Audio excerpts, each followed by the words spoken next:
A little known quirk about me is that I actually really enjoy stealth games and spy movies, but there's always been something pleasant about solving puzzles or sneaking through cool things. Crisis Averted President Saved was a game I wrote a few years ago based off a half-remembered line from a sci-fi TV show. The acronym stuck and CAPS now exists. Recently, I reduxed the entire game, which led to it getting PDF'd as well. As for the basics, you are part of Midnight 13, a clandestine secret organization preventing the world from being destroyed by reaching midnight. Our benefactors are a secret organization in direct conflict with other agencies, a shadow war for the fate of the world. From the Majestic 12, Knights Templar, Illuminati, CIA, and of course, Fever. As super cool secret agents, you do missions as you attempt to stop disasters from occurring, by any means necessary usually. One of the main conceits of CAPS was trying to make sure you have a mixture of shaken martinis and whiskey on the rocks.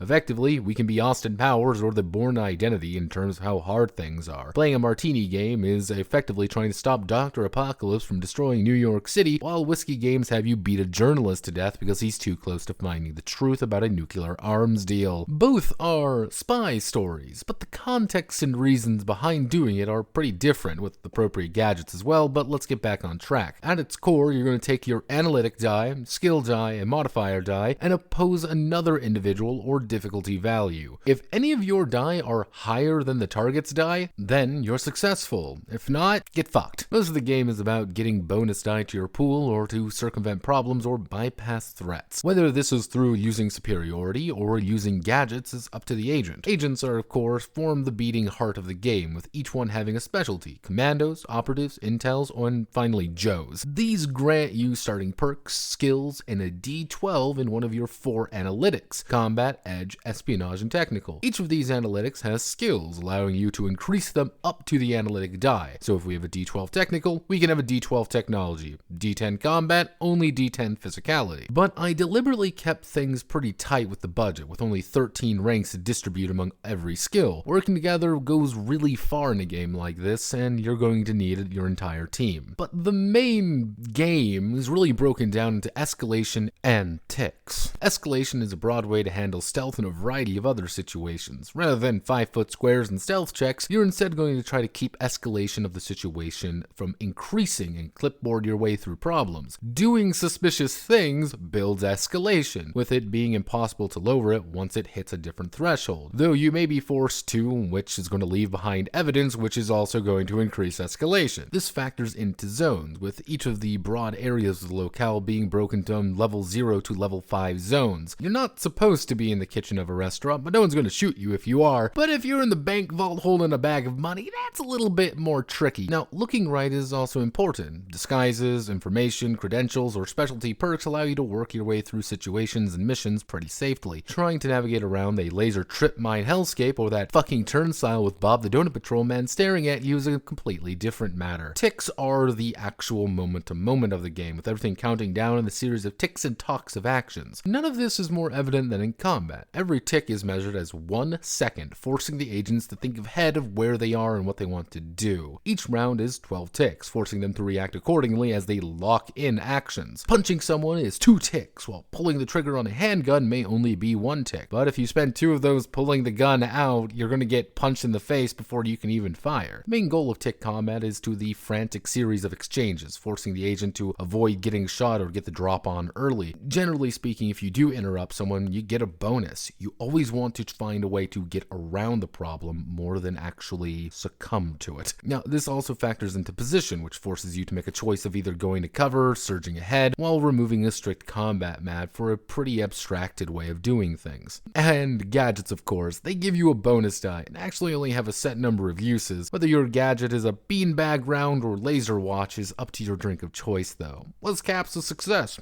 Yeah, I think it turned out pretty well. Flawless? Rarely. But I did have to remove agency mode, but that may get integrated into a future update or an independent game by itself. My name is Notepad, and this was CAPS 0014. If you like what I do here, feel free to like, comment, and subscribe. All the links are below, of course. And many thanks to Midnight 13 financiers for their continued support. And yes, the Metal Gear supplement is still in the back.